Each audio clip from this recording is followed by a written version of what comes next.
नमस्कार, BTV news में स्वागत है आपका। आइए खबरों की शुरुआत करें उससे पहले नजर डालते हैं हेडलाइंस पर।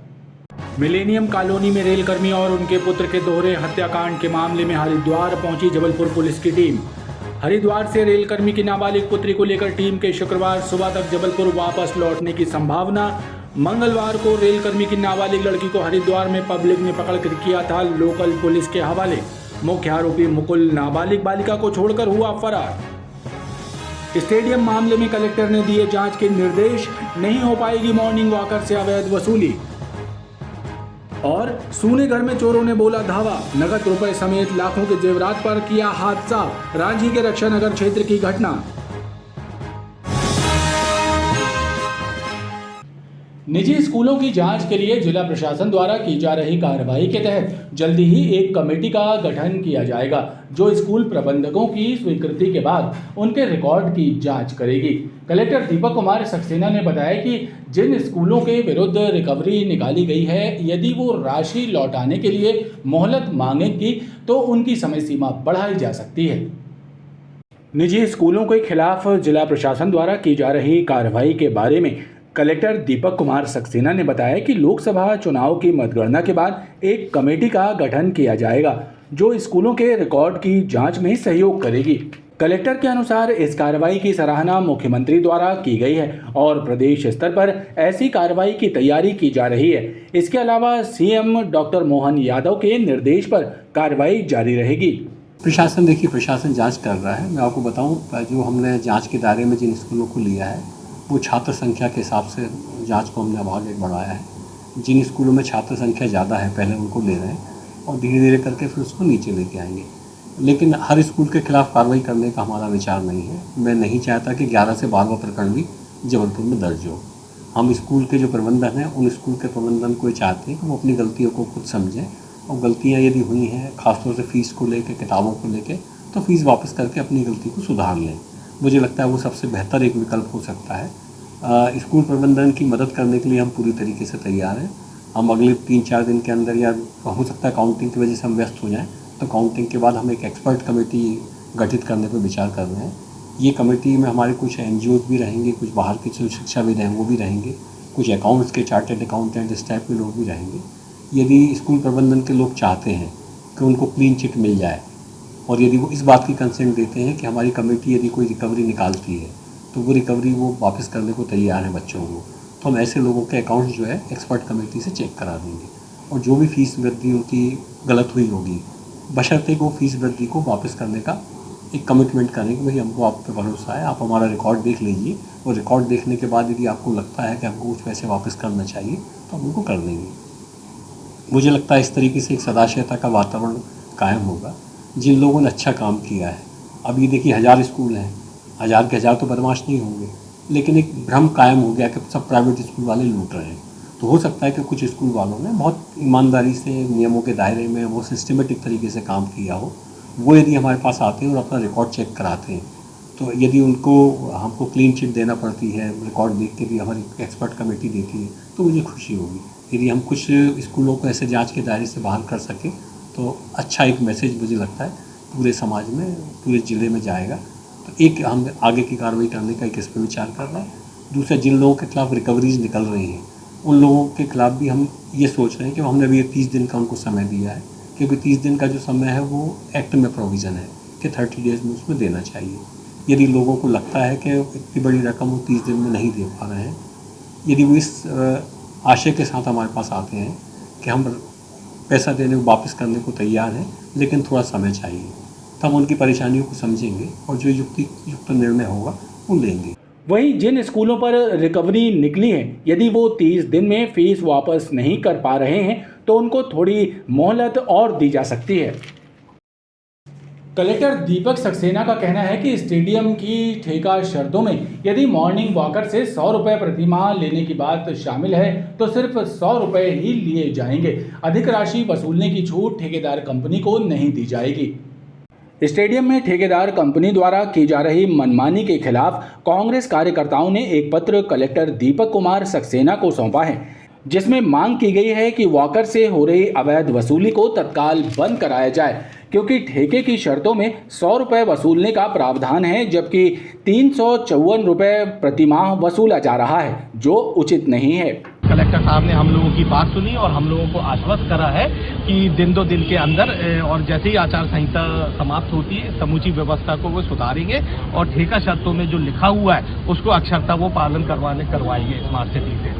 और उनने साथ ही साथ हम लोगों से अपील भी करी है कि जो आप लोगों का अनिश्चितकालीन धरना चल रहा है उसको मैंने संज्ञान में लिया है, वो मेरी जानकारी में है और जो आपके इश्यूज हैं वो वाकई में जनहित के हैं और जो भी इसमें उल्लंघन हो रहा है उसको तत्काल प्रभाव से समाप्त किया जाएगा। और हम लोगों से आंदोलन धरना समाप्त करने की उन्होंने अपील करी है, तो शाम को 5:30 बजे हम लोग वहाँ पर जो वॉकर्स आते हैं, जो खिलाड़ी आते हैं, उनके समक्ष अपनी बातों को रख के आज धरना समाप्त करेंगे। इस मामले में कलेक्टर दीपक कुमार सक्सेना ने कांग्रेस जनों को भरोसा दिलाया है कि जांच करवाकर उचित कार्रवाई की जाएगी। राइट टाउन का जो स्टेडियम है, राइट टाउन के स्टेडियम का जो ऑपरेशन वाला पार्ट है वो किसी आउटसोर्स एजेंसी को दिया गया है। उसको लेके कांग्रेस के जो पार्षद हैं वो उसका विरोध कर रहे हैं कि जो फीस ली जा रही है, खासतौर से मॉर्निंग वॉकर्स से जो 350 रुपये लिए जा रहे हैं, उसको लेके आप लोगों का विरोध है कि वो जो टेंडर निकला था NIT डॉक्यूमेंट जो है, उस टेंडर डॉक्यूमेंट में शायद उसमें 100 रुपीज़ की लिमिट है कि 100 रुपये से आप ज़्यादा नहीं ले सकते। उनका कहना है कि इसका वायलेशन करके 354 रुपये लिए जा रहे हैं। मैंने उनको, वो धरने पे बैठे हुए, मैंने उनको ये रिक्वेस्ट किया है कि अभी हम लोग काउंटिंग में व्यस्त हैं और इन सारी चीज़ों को अभी हम 4 तारीख के बाद ही विचार कर पाएंगे। तो 4 तारीख के बाद हम इसको देख लेंगे। यदि मान लो कहीं कोई, मैं फिर कह रहा हूँ, टेंडर में कुछ ऐसी शर्तें हैं जिसका वायलेशन नहीं हो सकता तो फिर नहीं होगा। ये मैंने उनको एश्योरेंस किया है और मुझे उम्मीद है कि वो धरना शायद आज से ख़त्म कर देंगे। बहरहाल 4 जून के बाद वॉकर्स और खिलाड़ियों को राहत मिलना तय है। अब उनसे अधिक पैसों की वसूली नहीं हो पाएगी।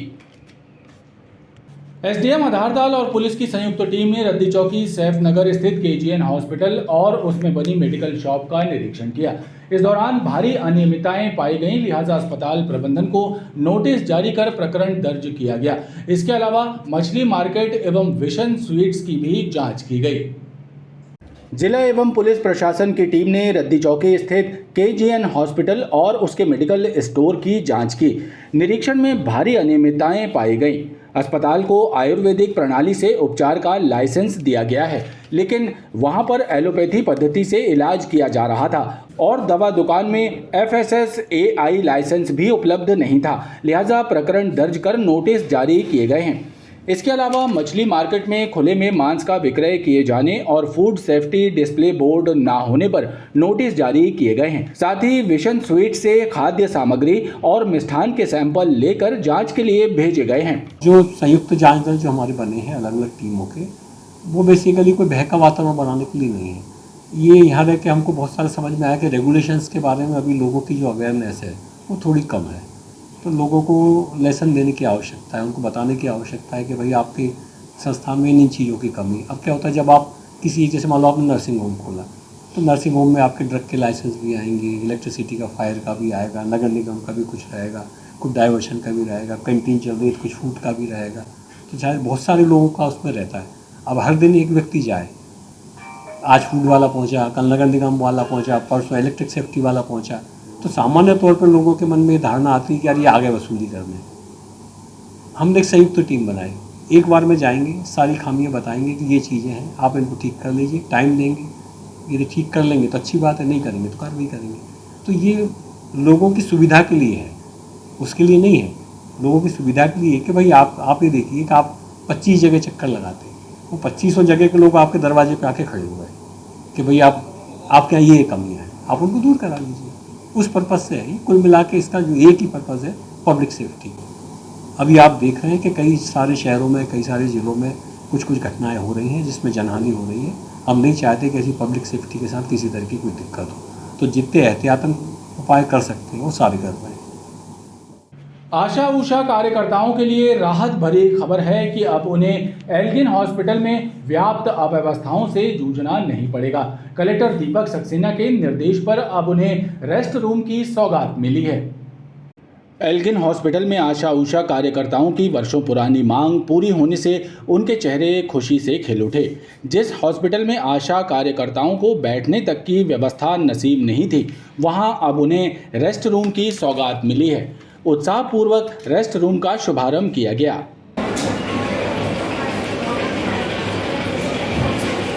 जिन लोगों ने आशा कार्यकर्ता बहनों की काफ़ी लंबे समस्या थी एल्गिन पे रूम की, वो आशा रेस्ट रूम देकर सॉल्व करी है। इन सभी को हम सभी आशा कार्यकर्ता बहनें धन्यवाद देना चाहते हैं।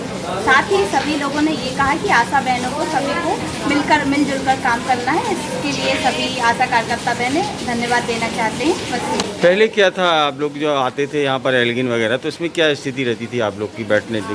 एल्गिन में जैसे कि जब हम पहले आते थे तो हमेशा हम लोगों के साथ, स्टाफ के साथ ये कहा जाता था आशा केस लेकर आ गई है, सीधे बाहर जाओ। ये सभी बार बार कहने के बाद हम लोगों ने जब अपनी समस्या को बताया, कलेक्टर सर के समक्ष इस समस्या को लेकर गए, तो हमारी कलेक्टर, जबलपुर की कलेक्टर दीपक सक्सेना जी ने इस समस्या का समाधान किया और उन्होंने कहा कि आशाओं के लिए जल्द से जल्द रूम की व्यवस्था की जाए और जो कि प्राथमिकता देना है तो उसके लिए सीएमएचओ सर ने तुरंत इसको प्राथमिकता दी और आज आप देख सकते हैं कि आशा कार्यकर्ताओं का आशा रेस्ट पर है। आशा कार्यकर्ताओं का कहना है कि ऐसा ही एक रेस्ट रूम मेडिकल कॉलेज में भी दिया जाए ताकि दूर दराज से आने वाली आशा बहनें बैठकर थकान मिटा सकें। राष्ट्रीय बाल स्वास्थ्य कार्यक्रम के तहत 5 वर्ष से कम आयु के बच्चों के ऑपरेशन लगातार हो रहे हैं। ऐसे ही एक बालक पीयूष पटेल की आंख का सफल ऑपरेशन जिला चिकित्सालय विक्टोरिया में हुआ। बालक मोतियाबिंद से ग्रसित रहा। राष्ट्रीय बाल स्वास्थ्य कार्यक्रम के तहत पनागर निवासी अरुण पटेल के बेटे पीयूष पटेल के मोतियाबिंद का सफल ऑपरेशन विक्टोरिया हॉस्पिटल में किया गया। ऑपरेशन के जरिए 9 माह के इस बालक की बाईं आंख में फेको पद्धति से लेंस प्रत्यारोपण किया गया। ऐसे करीब 7-8 जन्मजात व्याधियां हैं जिनका इलाज सरकार के द्वारा बड़े बड़े सेंटर्स में निःशुल्क किया जाता है। कुछ का इलाज जिला चिकित्सालय में, कुछ का इलाज प्राइवेट नर्सिंग होम में पंजीकृत किया गया है इनको शासन के द्वारा और इनका फ्री इलाज किया गया है। तो ये बहुत ही एक बड़ी योजना है शासन की। योजना से जुड़े अधिकारियों का कहना है कि जरूरतमंद परिवारों को लगातार इसका लाभ मिल रहा है। जिन ऑपरेशनों पर हजारों लाखों रुपए खर्च होते हैं वे ऑपरेशन भी निःशुल्क किए जा रहे हैं। मनमाने ढंग से वस्तुओं पर खुदरा मूल्य अंकित करने वाले उत्पादकों की जांच करके इस पर अंकुश लगाने के लिए मसौदा तैयार करने की मांग अखिल भारतीय ग्राहक पंचायत के सदस्यों ने की है। इसी सिलसिले में उन्होंने मुख्यमंत्री के नाम एक पत्र जिला प्रशासन को सौंपा है। अखिल भारतीय ग्राहक पंचायत के सदस्यों ने जिला प्रशासन को मुख्यमंत्री के नाम एक पत्र सौंपा है और वस्तुओं पर उत्पादकों के द्वारा अंकित खुदरा मूल्य के लिए एक मसौदा तैयार करने की मांग की है। उनका आरोप है कि उत्पादकों द्वारा मनमाने ढंग से वस्तुओं पर खुदरा मूल्य अंकित किया जा रहा है। वहीं सदस्यों ने ये भी कहा कि जिस राज्य में जिस वस्तु का उत्पादन होता है वहां पर लोगों को वो वस्तु उचित दर पर प्रदान की जाए।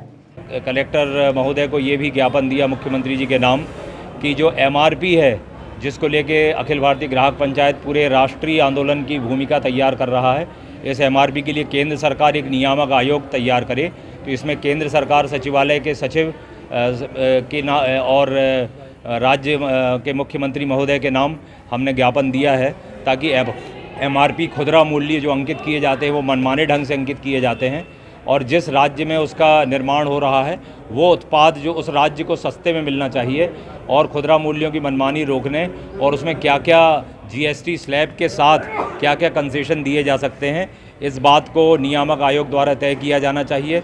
वहीं ग्राहक पंचायत के सदस्यों ने मेडिकल अस्पताल एवं जिला अस्पताल के खराब उपकरणों को सुधारने और व्यवस्थाएं दुरुस्त करने की भी मांग की है।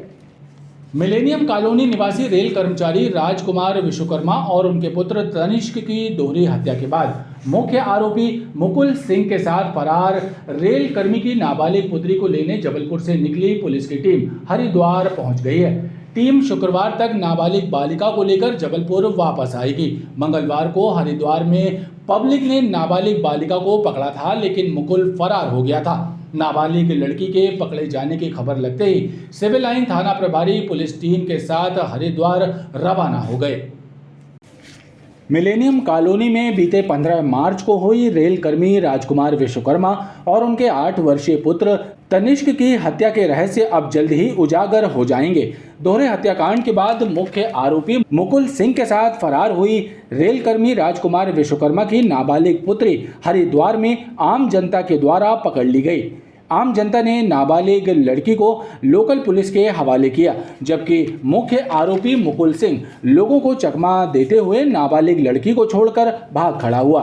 बताया जाता है कि आम जनता ने पुलिस द्वारा छपवाए गए आरोपी मुकुल के पोस्टर के आधार पर मुकुल को पहचान लिया था, लेकिन जब लोगों ने मुकुल को पकड़ना चाहा तो वो नाबालिग लड़की को छोड़कर भाग खड़ा हुआ।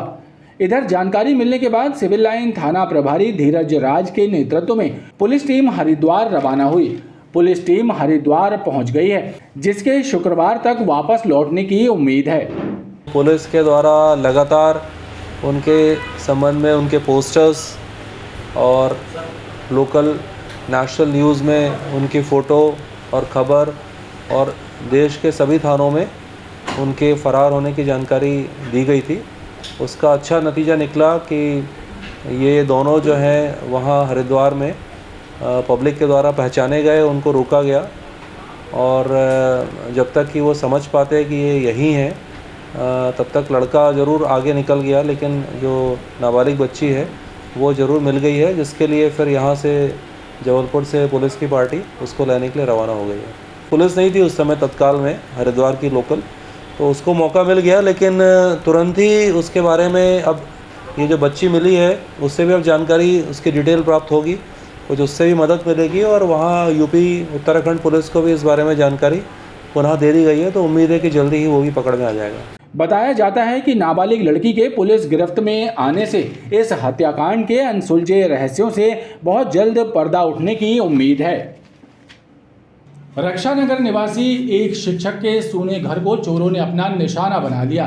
घर का ताला तोड़कर दाखिल हुए चोरों ने 25,000 रुपए समेत लाखों के जेवरात पर हाथ साफ कर दिया। पीड़ित परिवार ने रांझी थाने में रिपोर्ट दर्ज कराई है। रक्षानगर कॉलोनी निवासी बलवंत सिंह मार्को के सूने घर में चोरों ने धावा बोल दिया और ताला तोड़कर अलमारी एवं लॉकर में रखे नगद रुपए और सोने चांदी के जेवरातों पर हाथ साफ कर दिया। बलवंत सिंह ने बताया कि वो परिवार समेत 26 मई को अपने पैतृक गांव गए थे। उसी दौरान चोरी की वारदात को चोरों ने अंजाम दिया है। पड़ोसी द्वारा उन्हें सूचना मिली, जिसके बाद वो घर पहुंचे और इस घटना की रिपोर्ट रांझी थाने में दर्ज कराई है। 27 मई सुबह हमें हमारे पड़ोसी खुमान सिंह राजपूत के माध्यम से खबर मिली कि आपके घर का ताला, गेट का ताला टूटा हुआ है और आपके घर के अंदर सब दरवाजे टूटे हुए दिख रहे हैं और उनके अंदर कुछ संदिग्ध अवस्था में है। और जाकर के देखा गया है बोले तो पाया गया कि वहाँ पे लॉकर्स भी टूटा हुआ है। और हम जब लौट के आए 2:30 बजे आने के पश्चात देखे हमने कि लॉकर्स में रखे हुए 25,000 और उसमें रखे हुए लगभग 15 से 20 लाख के जेवरात सोने की चांदी के चोरी चले गए। अब हम लोग ने उसके पश्चात में 4 बजे थाने में रिपोर्ट दर्ज कराई है। पुलिस ने मामला दर्ज कर अज्ञात चोरों की तलाश शुरू कर दी है। घंटाघर के समीप एक चलती हुई एक्टिवा में आग लग गई। तेजी से भड़की आग ने एक्टिवा के सामने के हिस्से को जला दिया। इस घटना में चालक बाल बाल बच गया और क्षेत्रीय लोगों ने पानी डालकर आग बुझा दी।